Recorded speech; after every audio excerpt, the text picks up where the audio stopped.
Okay, कल को हम लूप्स के बारे में पढ़ रहे थे और वाइल और डू वाइल लूप को हमने कंप्लीट कर लिया था। फॉर लूप को हमने एज एन इंट्रोडक्शन पढ़ा था। आज उसकी कोई एग्जांपल लेते हुए फॉर लूप को अप्लाई करके देखते। सो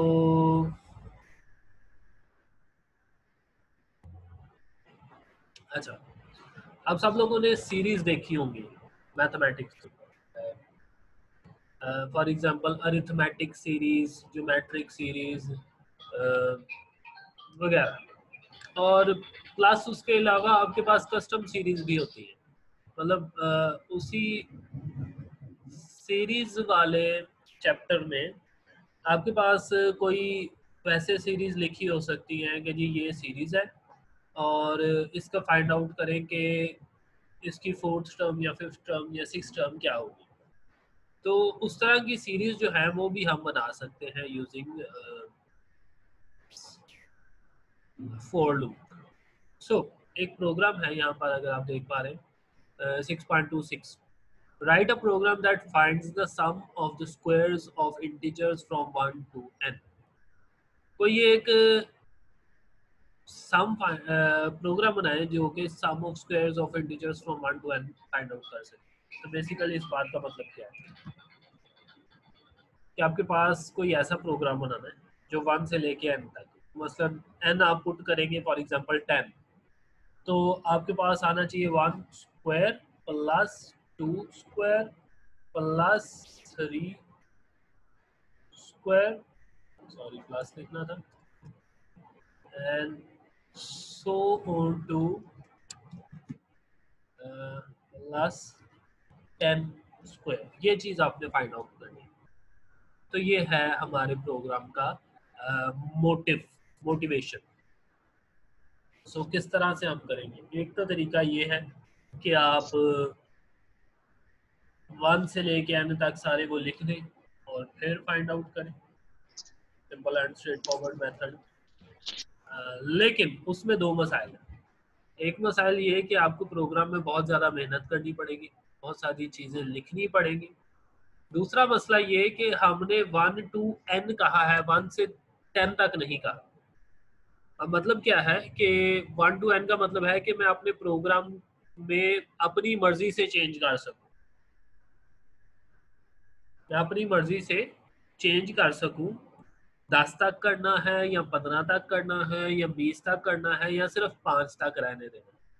तो अगर हमें पता ही नहीं है कि कब तक जाना है तो फिर हमें सिंपली हम प्रोग्राम नहीं बना सकते। फिर उसके लिए हमें कोई ना कोई एडवांस मेथड देखना पड़ेगा, और वो एडवांस मेथड जो है वो फॉर लूप वाला मेथड है। Let us see how do we do that. So मैं अपना कंपाइलर ऑन करता हूँ, इसमें एक न्यू फाइल लिख लेते हैं। सो हेड फाइल्स लिखते हैं,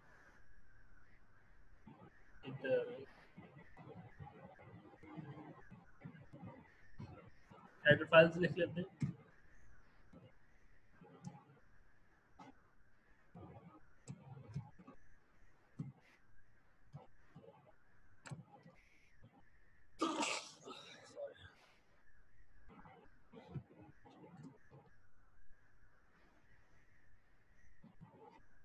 उसके बाद using name space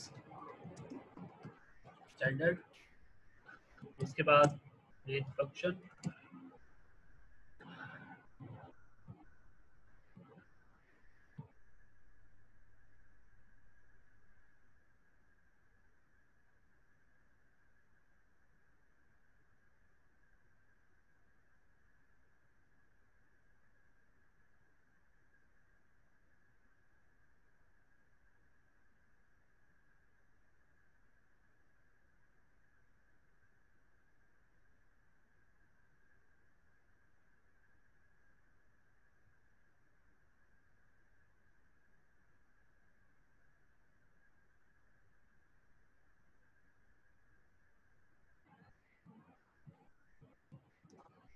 main function के बाद हमारे पास मेन बॉडी। सो अब देखिए हमने क्या करना है, हमने कोई भी नंबर लेना है जिस तक हम जा सके। मतलब 10 तक या 8 तक या 20 तक, प्लस हमें एक वेरिएबल भी चाहिए। तो ऑन पर्पस हमें यहाँ पर थोड़ा सा ये पता है कि हमें कम से कम 2 वेरिएबल्स डिफाइन करने हैं। सो इंटीजर डिफाइन करते हैं a and let's say n। So basically n जो है वो नंबर होगा जिस तक हमें पहुंचना है, मतलब जितनी टर्म्स हमें लिखनी है, और a जो है वो वेरिएबल होगा जिसमें हमारी वैल्यू स्टोर होगी। So let us see how does that. एक और लिखते हैं long integer. So long integer is sum. So basically हमने लॉन्ग इंटीजर इसलिए लिखा क्योंकि स्क्वायर्स करते जाएंगे और फिर सम लेंगे तो हो सकता है कि हमारी वैल्यूज बहुत इंक्रीज कर जाए, और हमें पता है कि जो इंटीजर की वैल्यू है वो 32,000 समथिंग तक होती है।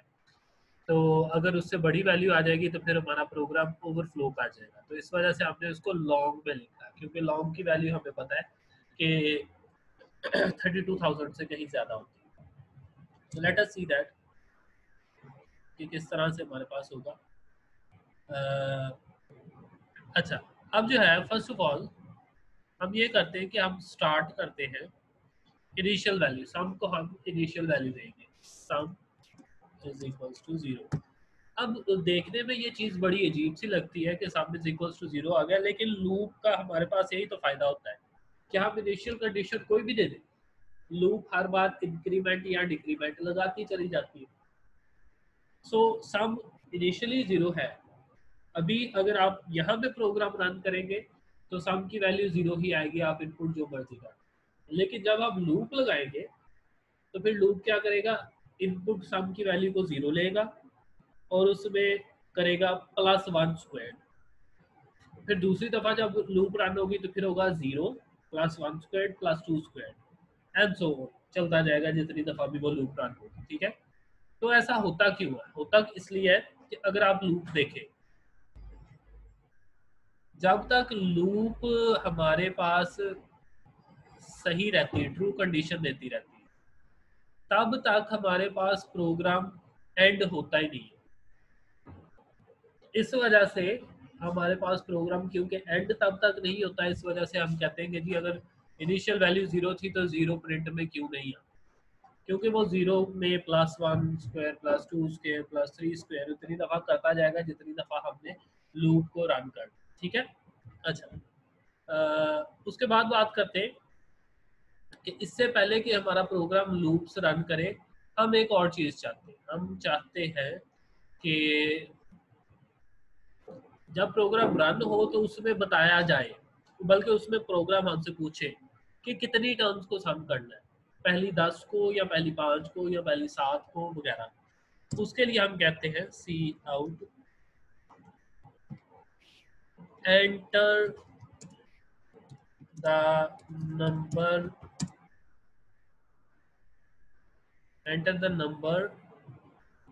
of terms whose square is to be added। ठीक है, वो नंबर लिखे जिसका स्क्वायर ऐड किया जाना है, उसको हम स्टोर करवा देंगे n में। n is the number of terms. It is good. अब आपके पास ऑप्शन आ जाएगा। उसके बाद हम क्या करते हैं, उसके बाद फिर हम लूप स्टार्ट करते हैं। सो फॉर लूप का सिंटैक्स कल हमने देखा था, फॉर लिखते हैं, उसके बाद ब्रैकेट लिखते हैं, उसमें इंडेक्स जो भी लिखते हैं। सो इंडेक्स हमने यहाँ पर a लिखा, वो वेरिएबल जिसकी वैल्यू स्टोर होगी। a इज इक्वल्स टू उसकी इनिशियल वैल्यू लिखते हैं। ठीक है, तो हमने स्टार्ट करना है 1 के स्क्वायर से, तो 0 का स्क्वायर तो जाहिर सी बात है 0 ही होगा। आप चाहे तो 0 से भी स्टार्ट कर सकते, कोई ऐसा मसला मैं 1 से स्टार्ट कर लेता हूँ। क्यों? क्योंकि 0 से स्टार्ट करें 1 से स्टार्ट करें फर्क नहीं पड़ता, क्योंकि 0 का स्क्वायर 0 है, वो ऐड करें या ना करें फर्क नहीं पड़ता। ठीक है, हाँ अगर आप मल्टीप्लाई कर रहे होंगे फिर 0 से शुरू नहीं करना, क्योंकि मल्टीप्लाई किसी भी चीज को 0 से मल्टीप्लाई करेंगे आंसर 0 ही आएगा। ठीक है, तो जब मल्टीप्लाई कर रहे हो तब 0 से शुरू नहीं करना, जब ऐड कर रहे हो फिर 0 से शुरू कर सकते हैं, कोई मसला नहीं, लेकिन मैं दोनों सूरतों में 1 से ही शुरू करता हूँ। So initial condition a is equal to 1, फिर उसके बाद हम सेकंड नंबर पे लगाते हैं कंडीशन के 1 से शुरू करना है, लेकिन कब तक खत्म करना है लूप को, ठीक है। तो a less than equal to n, जब तक a की वैल्यू n के बराबर नहीं हो जाती तब तक लूप को रन करते जाओ। तीसरी चीज जो है वो हम लगाते हैं इंक्रीमेंट या डिक्रीमेंट, मतलब जब लूप एक दफा रन हो जाए तो a की वैल्यू तब थी 1, जब दूसरी दफा लूप रन हो तो a की वैल्यू 1 ही होनी चाहिए या 1 से बड़ी या 1 से छोटी, तो वो इंक्रीमेंट या डिक्रीमेंट कहलाता है। अगर मैं यहाँ पर इंक्रीमेंट लिखूंगा तो 1 के बाद आ जाएगा 2, फिर उसके बाद आ जाएगा 3 एंड सो हमारे पास यहाँ पर आ जाएगा a plus plus, that is increment operator, ठीक है। फॉर लूप लग गई और उसकी फिर हम आर्ग्यूमेंट में लिखेंगे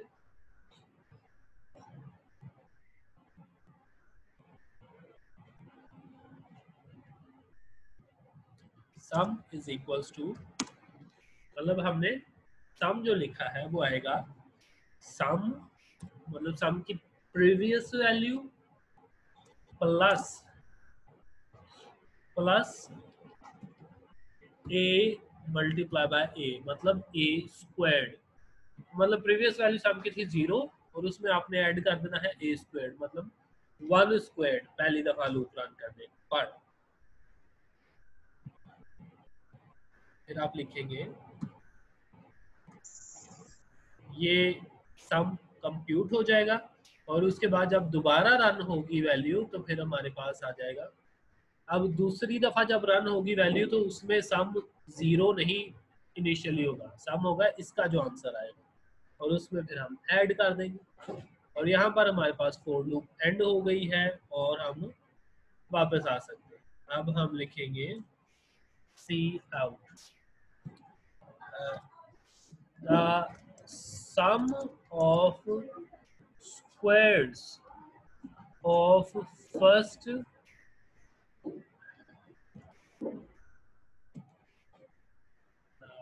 so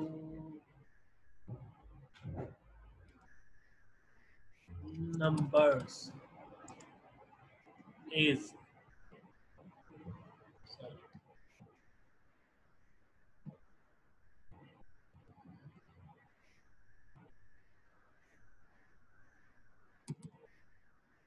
sum, and there you go. अब हमारे पास प्रोग्राम हो गया कंप्लीट। ठीक है, सो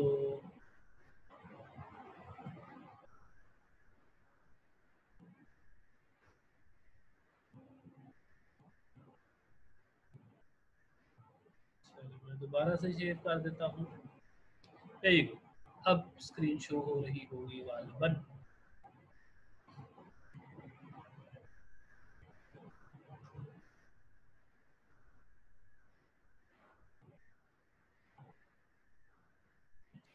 देखिए ये हमारे पास प्रोग्राम कंप्लीट हो गया है। सो कंपाइल करते हैं, सेव करने को वो पूछ रहा है, सो हम लिखते हैं इसको एफ लूप फॉर लूप, ठीक है। सो लेट अस सेव दिस, हमारे पास आ गया है एरर, ओके। सो कहीं पर मैंने सेमी कॉलन नहीं लिखा,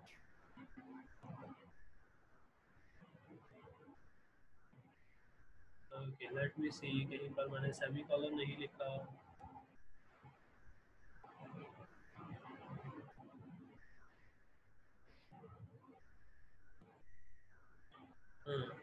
just let me check, sorry sorry, ठीक है। फॉर लूप में जो हम सेपरेट करते हैं इनिशियल कंडीशन, कंडीशन और इंक्रीमेंट को, वो हम सेमी कॉलन से सेपरेट करते हैं, कॉमा से सेपरेट नहीं करते। That was my mistake. Compile करते हैं and there you go, errors खत्म हो गए। अब हम ये प्रोग्राम रन करके देखते हैं। तो फर्ज करें 1 का स्क्वायर 1, 2 का स्क्वायर 4, 3 का स्क्वायर 9, 9 प्लस 4 13 प्लस 1 14 आना चाहिए। तो अगर मैं पहले 3 नंबर्स का सम देखूं तो ये आना चाहिए 14। The number is 14। ठीक है, सो यहाँ पर मैं लिख देता हूँ integers,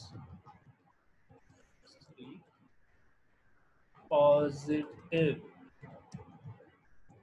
integers is, now let us compile again, run करते हैं। तो अगर मैं पहले 5 नंबर्स का करूं तो 14 प्लस 4 का स्क्वायर होता है 16, दैट वुड बी समवॉट 30, 30 और प्लस 5 का स्क्वायर 25, 55 आना चाहिए। तो अगर पहले 5 का करूं तो फर्स्ट 5 पॉजिटिव इंटीजर्स इज 55। आप इसी तरह चाहें तो जितना मर्जी बड़ा नंबर कर सकते हैं। 12, तुम्हारे पास आंसर आ गया 650। ठीक है, आप चाहें तो 25 and the answer is 5525 and so on, आप चलते जा सकते हैं। So this is how you do sum using for loop। मैं कल एक्सरसाइज देख रहा था और ये जो बुक है तस्लीम अनवर की, मेरे ख्याल से इसकी एक्सरसाइज में बहुत सारी ऐसे सवाल मौजूद है जिसमें हमारे पास सीरीज आ रही है। ठीक है, तो ये देखें, जैसे अब आपके पास ये एक सवाल है कि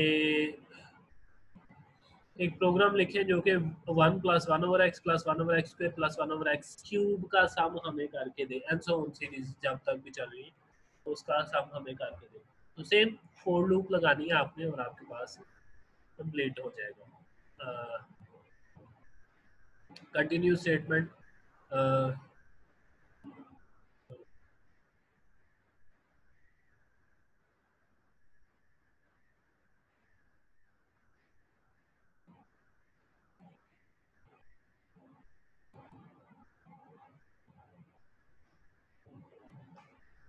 सो बेसिकली हमारे पास दूसरी टाइप है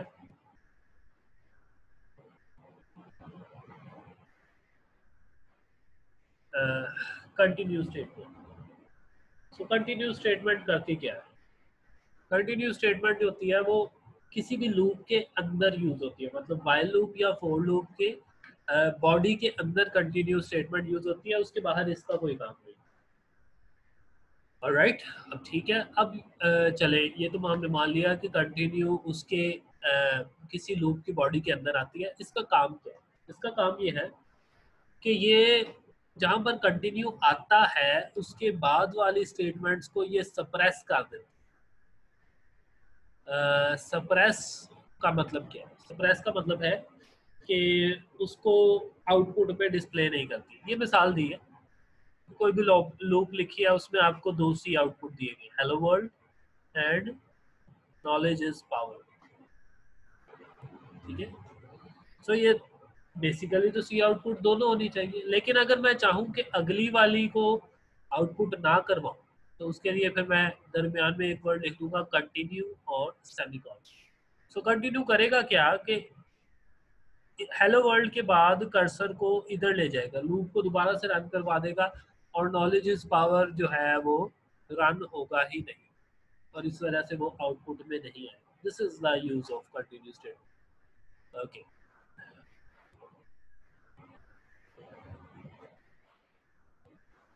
बेसिकली जब आप असाइनमेंट मुझे सेंड कर रहे हैं तो मैंने उसको कहा था कि आपको एक प्रॉपर तरीका बनाना चाहिए, मतलब अगर तो सवाल है कोई तो फिर उसको सवाल को सेपरेटली हल करें और फिर प्रोग्राम उसका सेपरेटली बना के दिखाएं। लेकिन अगर वो सवाल नहीं है, सिर्फ आपको प्रोग्राम बनाने को कहा गया तो सिर्फ प्रोग्राम बनाएं और एक्सपेक्टेड आउटपुट आप लिख सकते हैं, लेकिन आउटपुट लिखना लाजमी नहीं। आपको सिर्फ कोड लिखना लाजमी है असाइनमेंट में। जैसे अगर मैं असाइनमेंट निकालूं,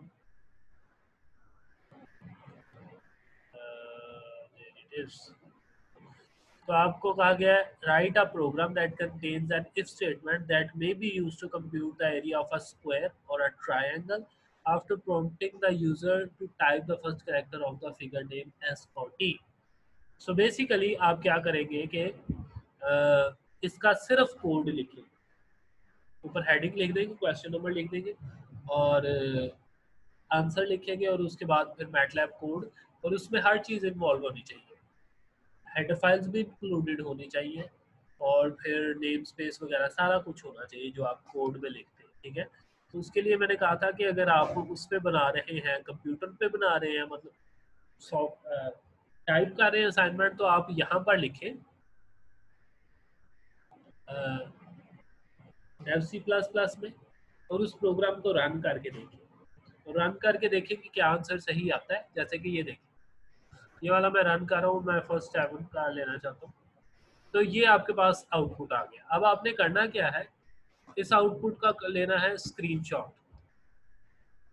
स्क्रीनशॉट गालबन आपको लेना आता होगा, हमारे पास लैपटॉप के अंदर प्रिंट स्क्रीन का ऑप्शन होता है, और मोबाइल फोन पे तो आप स्क्रीन प्रिंट कर ही सकते हैं, कोई ऐसा इशू नहीं। ठीक है, प्रिंट स्क्रीन का ऑप्शन होता है, वो दबाएं। जैसा मैं आपको करके दिखा देता हूँ, मेरे यहाँ पे लैपटॉप पे प्रिंट स्क्रीन का बटन है, प्रिंट स्क्रीन दबाया मैंने और उसने कह दिया सेव टू वन ड्राइव, लेकिन मैं कहता हूँ नो थैंक्स। मैं क्या करता हूँ, मैं जाता हूँ पेंट में, यहाँ पर मैं दबाता हूँ कंट्रोल वी, और मेरे पास वो स्क्रीन जो है वो यहाँ पर उसकी तस्वीर आ गई। अब आपने पूरी स्क्रीन तो जाहिर सी बात है लिखनी नहीं है, आपको चाहिए क्या, आपको चाहिए इतना सा आउटपुट, तो आप क्या करेंगे, बाकी सारे को क्रॉप कर लेंगे।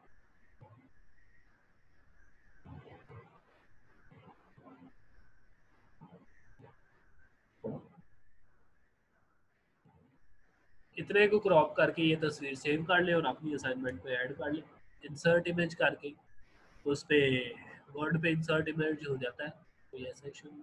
ठीक है, so this is how you can paste the output. अगर आप आउटपुट नहीं लिखना चाहते, दैट्स ओके, कोई मसला नहीं है, लेकिन अगर आप आउटपुट ऐड करना चाहते हैं तो मुझे ये वाला आउटपुट चाहिए, जैसे ये किताब में लिखा है, ये वाला आउटपुट मुझे नहीं चाहिए।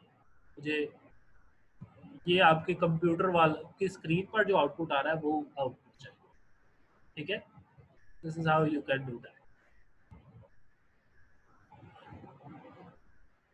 So that is okay.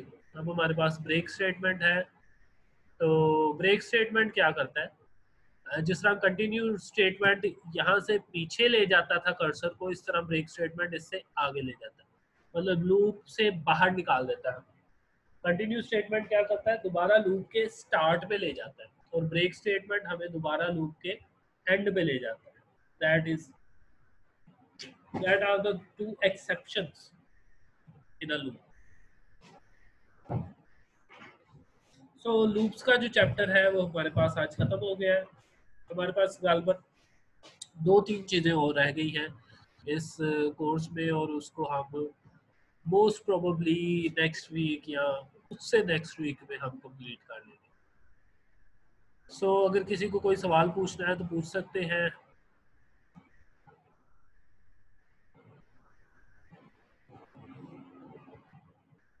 Assignment आपको ग्रुप में सेंड कर दी गई है, और जैसा कि उस पर लिखा है, Saturday is the last date to submit that assignment.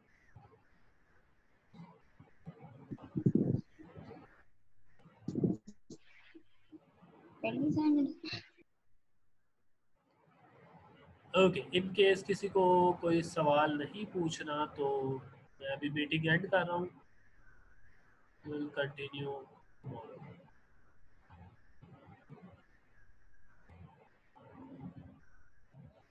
अल्लाह हाफिज़।